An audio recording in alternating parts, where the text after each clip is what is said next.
Hola, ¿qué tal? ¿Cómo están? Vamos a empezar con el tema de hoy. En semanas anteriores hemos estado hablando sobre rupturas amorosas, temor a la soledad, miedo al abandono, y por Instagram me pidieron que hablara sobre un caso clínico respecto el temor a la soledad. Primero quiero explicarles por qué para mí es tan importante hablar de este tipo de casos y compartir algunas generalidades con el público en general. Y es que creo que de esta forma las personas pueden tener mejores nociones respecto a qué es un tratamiento psicológico y qué podrían esperar. Aunque les pediría que solo tomen esto como una referencia, ya que cada clínico, incluso cuando hayan llegado a conclusiones similares, podrían abordar el caso de forma distinta. Les cuento que estuve busque casos clínicos que mencionaran como factor central el temor a la soledad, pero es prácticamente imposible, ya que por lo general pues se han utilizado algunas etiquetas diagnósticas para envolver problemas psicológicos, dentro de los cuales pudiera estar como punto central el temor a la soledad. Esto tiene sentido porque cada forma en la que se puede presentar el temor a la soledad tiene implicaciones distintas y por ende abordajes distintos. Entonces, si pensamos en el temor a la soledad, podríamos pensar en el caso de un niño de 8 años que intenta frenéticamente permanecer con sus padres todo el tiempo y no puede estar en otro lugar en paz, como en este artículo. O también podríamos pensar en el caso en el que una mujer realiza conductas de restricción alimenticia porque teme que de no hacerlo su marido se irá, como en este artículo. O podríamos pensar en el caso en el que una mujer se siente tan desprotegida cuando su esposo no está, que se siente incapaz de afrontar sus emociones o problemas si no está su esposo. Sin embargo, creo que abordaré la forma más típica en la que nos imaginamos el temor a la soledad, y esta suele ser más descrita como temor al abandono o incluso temor al rechazo. Entonces, retomemos un poco respecto a este concepto del temor al abandono. Este constructo fue inicialmente empleado por J. Masterson, que fue un psiquiatra que trabajaba más bajo la corriente psicodinámica y que fue reconocido por iniciar el estudio de diferentes problemas de la personalidad, enfocándose principalmente en el trastorno borderline y en el trastorno narcisista. Parece ser que casi desde sus inicios, los conceptos del temor a la soledad y el temor al abandono fueron usados casi como sinónimos, y para referirse a casos con personas que tenían dificultades en el establecimiento de relaciones interpersonales. Y es que sí, la intolerancia a estar solo suele subyacer en el temor al abandono y en el temor al rechazo, lo que suele motivar comportamientos que mantienen relaciones disfuncionales y perjudiciales, o comportamientos que terminan prematuramente relaciones de apoyo o positivas. Dentro del temor al abandono puede haber devaluación al otro, amenazas de hacerse daño a uno mismo, acciones impulsivas que podrían tener la intención de comunicar angustia o mantener la proximidad del otro, entre otras cosas. Estos son algunos de los detonantes que podrían verse en un caso de temor a la soledad. Por ejemplo, las situaciones de rechazo real o percibidas en relaciones románticas, amistades y relaciones de familia, el ser dado de alta en un hospital o el que el terapeuta se tome unas vacaciones. Y estas son algunas de las verbalizaciones que podríamos ver en un caso de temor al abandono. Siento que todo el mundo me va a dejar, sé que eventualmente voy a estar solo, a nadie le caigo bien, no estás ahí para mí. Este tipo de problema ha sido abordado desde diferentes terapias. Por ejemplo, con terapia dialéctico-conductual, terapia psicodinámica y terapia metacognitiva. En un reciente video de TikTok les platicaba acerca de la evidencia de la terapia psicodinámica para este tipo de casos. Y el metaanálisis que revisé mencionaba que la terapia psicodinámica puede tener leve evidencia, que cuando se conjunta con otras terapias es más alta, pero lo que valdría la pena conocer es cuáles son los mecanismos dentro de esa terapia que hacen que pudiera ser útil en algunas situaciones. También por ahí me topé con una prepublicación de la doctora Froxan o Frochan, no sé cuál es la pronunciación, que aborda la visión conductual y funcional del trastorno límite de la personalidad, es decir, desglosa en principios de aprendizaje los comportamientos que conocemos típicamente del trastorno límite de la personalidad. ¿Les gustaría que hablara un poco sobre ese artículo? De ser así, comenten visión conductual del BPD. Si 10 personas lo comentan, hablaremos de eso en el siguiente video. Pero bueno, ahora sí vamos a platicar cómo sería un caso clínico. En esta ocasión elegí un caso clínico de la terapia metacognitiva, que también es un enfoque de tratamiento basado en la evidencia y que está desarrollando importantes avances clínicos. Bueno, vamos directo al caso. Angie es una mujer de 35 años. Buscó ayuda debido a una depresión severa y pensamientos suicidas después de una ruptura. Su expareja la dejó después de descubrir que estaba enviando mensajes intensos con otro hombre, y esto incrementó su angustia emocional. Su expareja solía mantener conductas de celos y posesividad y mostraba interés en jugar de formas intensas en la intimidad, y también miedo de que si ella no quisiera participar, él se fuera. Bueno, como podrán ver, ya estamos viendo desde la presentación del caso un conflicto importante que puede tener una persona con temor al abandono, que es el no poder tomar decisiones seguras respecto a lo que se desea por temor a que la otra persona se vaya. Por ende, sin quererlo, consintiendo con una práctica o prácticas que quizá no le gusten a la persona. ¿Qué problemas o qué otros problemas podía presentar Angie? Angie experimentaba problemas de regulación emocional, manifestándose en ira descontrolada al llamar a su expareja y disociación, así como conductas de daño hacia sí mismo cuando éste no respondía, incluso cuando la relación había terminado, porque me parece que seguían en comunicación a pesar de ya no estar en una relación de pareja. Angie presentaba problemas de sueño e insomnio que terminaban en severas migrañas, así como irritabilidad y agresión verbal hacia sus familiares. Los problemas de insomnio suelen ser muy comunes en personas con este tipo de problemas. Imagínense pasar todo su día pensando en lo que la otra persona quiere, lo que se hizo mal en la relación, el por qué se fue la otra persona, el que hicimos mal. Claramente esto no te va a dejar dormir nunca y eso puede desarrollar el insomnio y entonces la migraña. Angie también mencionaba sentirse estancada e incompleta por no haber cumplido sus metas personales, como realizar estudios académicos. Angie muestra una rumiación constante sobre momentos felices de su relación pasada. Esto último también es un problema muy común a la hora de salirse de una relación, el no poder dejar de pensar en esas situaciones agradables que se vivieron, lo cual por un momento trae una sensación de bienestar o de alivio, pero que luego cuando se contrasta con la realidad, la discrepancia genera mucho malestar emocional. Pero bueno, veamos un poco más de la historia de Angie. Angie vivía con sus padres en una pequeña villa en el sur de Italia. Llegó a estudiar hasta el nivel de preparatoria. Su papá maltrataba y menospreciaba a su mamá y su mamá era dependiente de él y negligente con Angie y con sus hermanos. Su papá también tenía conductas agresivas hacia ella y sus hermanos, y su mamá se molestaba con Angie si Angie y sus hermanos molestaban a su papá. Angie presentaba muchas dificultades para socializar desde pequeña y bueno, evidentemente estas no fueron atendidas a tiempo y probablemente fueron resultado de la dinámica tan problemática que ya presentaba en su familia. Cuando Angie tenía intimidad con chicos a escondidas era cuando por únicas veces sentía algo de valía propia. Intentó ir a la universidad pero fracasó, pues no toleraba la ansiedad de los exámenes y tuvo que regresar a vivir y trabajar en casa de sus padres. Pues claro, imagínense cómo podría tolerar la ansiedad de los exámenes si probablemente relacionaba el fallar en los exámenes con fallar como persona, con no ser digna de recibir amor y merecer a lo mejor el rechazo de las personas. Es común que las personas con dificultades en las relaciones interpersonales sientan mucha presión por hacer las cosas bien en otros entornos, ya que normalmente en esos otros entornos pues la evaluación de las personas también está presente, así como su posible rechazo.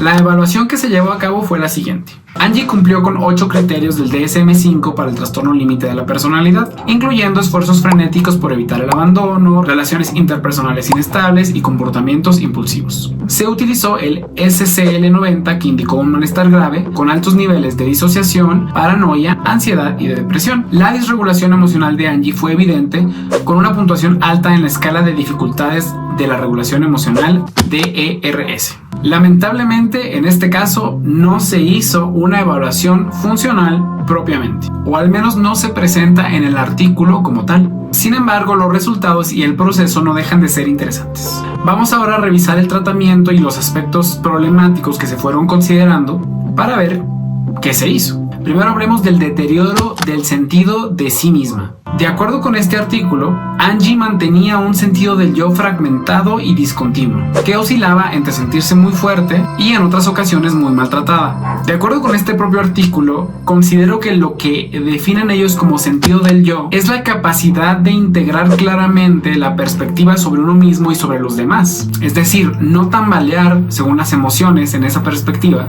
sino mantener una visión más o menos constante de uno mismo y de las cosas. Angie evaluaba a otros de forma ambivalente, describiendo a su mamá como desagradable y en otras ocasiones como muy cariñosa y amorosa. Lo mismo le ocurrió con su terapeuta, quien a veces era visto como muy cálido y otras veces como alguien que la rechazaba mucho. El terapeuta debía ser muy consciente del lenguaje no verbal de Angie para indagar sobre posibles interpretaciones negativas de su conducta y para poder abordarlas, ya que algo que se percibe en esta forma de terapia es que es muy relevante no quebrantar la confianza que existe entre el clínico y el paciente y abordar esas situaciones donde la paciente pueda sentirse rechazada y hacerle notar a la paciente que podría estar interpretando inadecuadamente la situación debido a su historia personal.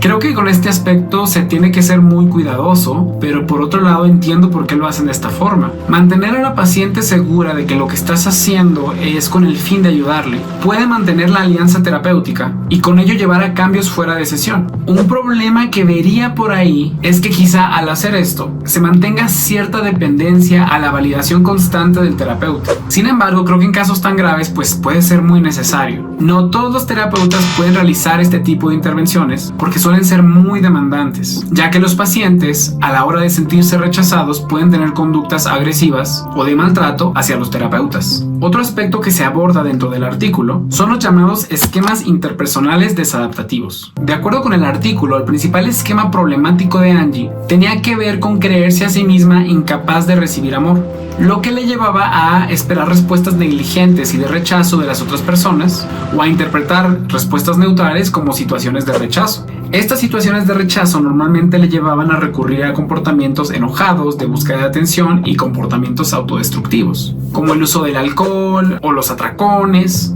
o incluso la autolesión.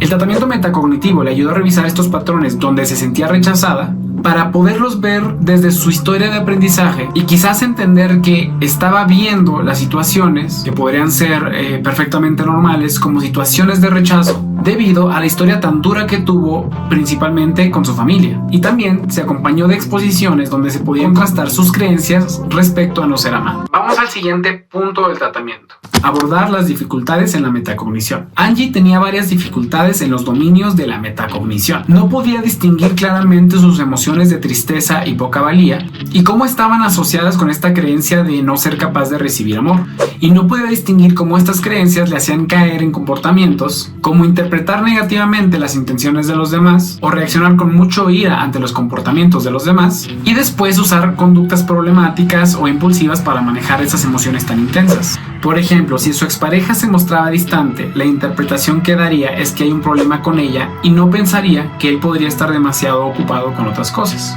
Esto es a lo que vamos, donde cualquier situación que hace otra persona puede ser interpretada negativamente y tomada de forma personal, es decir, esto tiene que ver conmigo y con mis carencias o con lo que yo no puedo hacer, más que con la situación de la persona y su realidad. Angie frecuentemente fallaba al interpretar las intenciones de otros y les atribuía explicaciones negativas sobre ella misma en lugar de identificar las otras posibles circunstancias. De acuerdo con lo que leí en este estudio, dentro del tratamiento metacognitivo no se trata de convencer a la paciente de que las actitudes de las otras personas son positivas, sino hacerle notar que podría estar cayendo en una interpretación negativa debido a sus propios factores de historia y cómo esto puede meterle el pie a ella misma.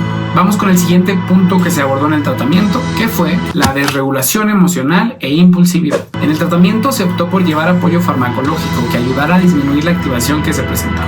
Por otro lado, se trabajó en el desarrollo de herramientas para inhibir las conductas que incrementaban el malestar emocional, así como enseñarle a engancharse en actividades más placenteras o deseables que aquellas que solían traer más malestar. En este tratamiento, el clínico creó un espacio en terapia donde, si se presentaba la emoción tan intensa a la cual ella solía reaccionar de forma inadecuada, el clínico le presentaba con alternativas más apropiadas para afrontar esa emoción y con ello le entrenaba en nuevas habilidades para lograrlo. Es por ello que el clínico debía estar tan al pendiente de las gesticulaciones, de la forma de posicionar el cuerpo de Angie, de si gemía, de si se quejaba, ya que eso puede decir mucho de si la persona está afrontando una emoción muy desagradable para ella. Entonces, en resumen, para estos puntos del tratamiento se abordan tanto como el desarrollo de habilidades para el manejo de las emociones, como la promoción de otras actividades más placenteras y deseables para la paciente. Hay otros puntos del tratamiento que son importantes. Se realizó un contrato terapéutico y Angie trabajó en describir sus episodios de desregulación y comportamientos impulsivos como el alcohol o la comida, reconociendo los antecedentes de estos episodios, y se acordó en trabajar en regular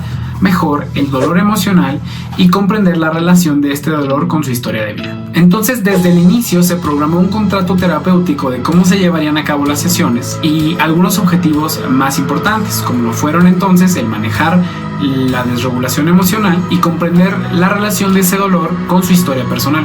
Se acordaron sesiones semanales y disponibilidad para llamadas de emergencia en crisis. Juntos desarrollaron estrategias para manejar esas crisis. Luego se promovió que Angie monitorizara su propia capacidad de autorregulación y esto promovió su conciencia de capacidad de regular la angustia. Este es otro punto importante, puesto que nos deja ver que la terapia metacognitiva aborda de cierta forma la conciencia de capacidad o la conciencia de autoeficacia respecto al manejo de las emociones. Como hemos hablado antes, en ocasiones las personas temen a la soledad o al rechazo debido a que sienten que no pueden afrontar con esas emociones tan intensas. Parece ser que el propio automonitoreo de la aplicación de las estrategias para regulación de las emociones le ayudaron a Angie a ser consciente de que cada vez era mejor para abordar estas situaciones emocionales tan intensas. El tratamiento también abordó las representaciones contradictorias que Angie tenía de su terapeuta. Repararon las alianzas y connotaciones dañinas y de rechazo, y a esto le llamaron reparación de las alianzas. Angie pudo notar que tendía a evaluar que las actitudes del terapeuta eran dolosas por su historia y no porque necesariamente lo fuesen. Y creo que este es uno de los puntos que más resalta este artículo. El enseñar a la persona a dudar un poco de sus interpretaciones negativas y a verlas en relación a su propia historia. Angie fue aprendiendo cómo se formaron estos esquemas y cómo estos influyeron en sus relaciones interpersonales, y esto redujo significativamente su angustia emocional. Entonces creo que algo importante a destacar es que la terapia metacognitiva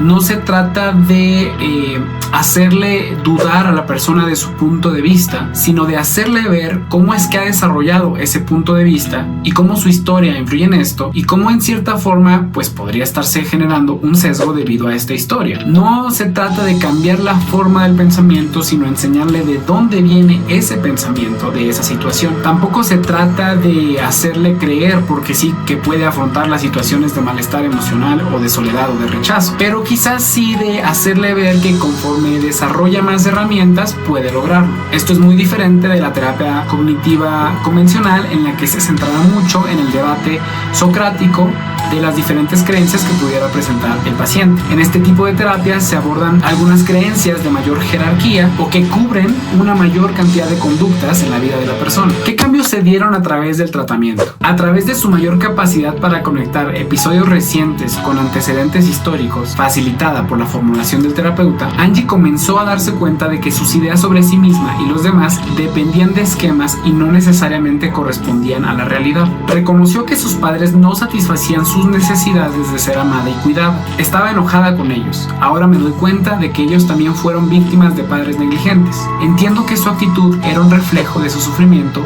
y no una falta de aprecio hacia mí. Estaba convencida de que no era digna de amor, pero ahora espero ser amada por quien soy. Esto es sumamente importante, ya que ya no ve estas situaciones de agravio hacia ella como una señal de que ella era indigna, sino de que simplemente estaba en circunstancias en las que otras personas no podían o no sabían expresar las cosas de forma adecuada, no porque fuera ella o porque ella no fuera digna de otro trato mejor. Nótese que esto no significa perdonar, justificar, ni estar de acuerdo con esos comportamientos. Solamente le quita la connotación de que es hacia mí y es porque soy yo. El artículo tampoco menciona nada de perdonar a sus papás, ni de que tuviera que estar con ellos porque sí. Este tipo de intervenciones también pueden ayudar a promover la independencia y tomar mejores decisiones respecto a con quién nos queremos relacionar. ¿Cuáles son las conclusiones del tratamiento? Después de 18 meses de terapia se evidenciaron resultados positivos. Angie había construido una imagen de sí misma más estable y completa, que ahora incluía la percepción de sí misma como digna de amor. Aunque todavía experimentaba momentos en los que se sentía indigna de amor, podía reconocer que estas situaciones eran construcciones dependientes de esquemas y no de hechos reales. Al mismo tiempo se sentía más satisfecha y más conectada con áreas de interés y en búsqueda de objetivos que estuvieran alineados con sus valores. Y bueno, ahora voy a dar mis opiniones de este caso. Me encanta este estilo de terapia y me parece muy adecuado. Sin embargo, inmediatamente pienso, ¿qué le agregaría yo? Y creo que lo único que agregaría sería un trabajo trabajo mucho más focalizado en la rumiación antes, durante y después de estos eventos de rechazo o de sensación de abandono, así como probablemente el diseño de exposiciones donde Angie pudiera enfrentar situaciones donde pudiera sentir el rechazo real o imaginario. Considero que en la vida estaremos expuestos a muchas situaciones donde nos sentiremos algo rechazados, y es algo normal. Lo que no es normal ni tan adecuado es quedarnos en un lugar donde constantemente seamos rechazados de forma real. Pero si podemos tolerar emocionalmente el impacto del rechazo, creo que en general estaremos mejor preparados para la interacción social y los problemas que pueda traer la vida en general. Y creo que el llegar a separarse de esta visión del rechazo como un problema conmigo versus las circunstancias de la persona y lo que hace y cómo me siento yo rechazado o rechazada por mi historia, es algo muy valioso y que puede ayudar a las personas a afrontar con mayor facilidad una situación donde se sientan de esa manera. Y una peculiaridad muy interesante de este enfoque terapéutico es que para este tipo de casos ponen como prioritario el mantener una alianza terapéutica positiva en la que se aborden las posibles interpretaciones erróneas de la o el paciente, incluso si eso puede afectar una técnica terapéutica, ya que si no hay una buena relación, se considera que ninguna otra técnica va a ser posible. En este enfoque, el terapeuta ayuda a la persona a integrar de forma más adecuada sus interpretaciones respecto al rechazo de las otras personas y de él mismo como terapeuta. ¿Qué opinan del caso? ¿Les pareció interesante? Déjenmelo en los comentarios. Bueno, espero que les haya gustado el video de hoy. Por favor, denle like y suscríbanse para que pueda seguir haciendo estos videos. Y la verdad es que fue muy difícil resumir toda la información, pero espero que haya quedado clara la idea central. Si quieren conocer más respecto a psicología clínica basada en la evidencia, pueden ver mis videos anteriores que les aparecen por acá. En silencio, perros. Síganme en Instagram, donde publico historias donde les pregunto qué es lo que quieren ver en las próximas semanas, en Facebook, que subo muchos memes sobre psicología clínica, y en TikTok, donde hago videos cortos sobre el tema. Los espero por allá. Nos vemos. Guarden silencio.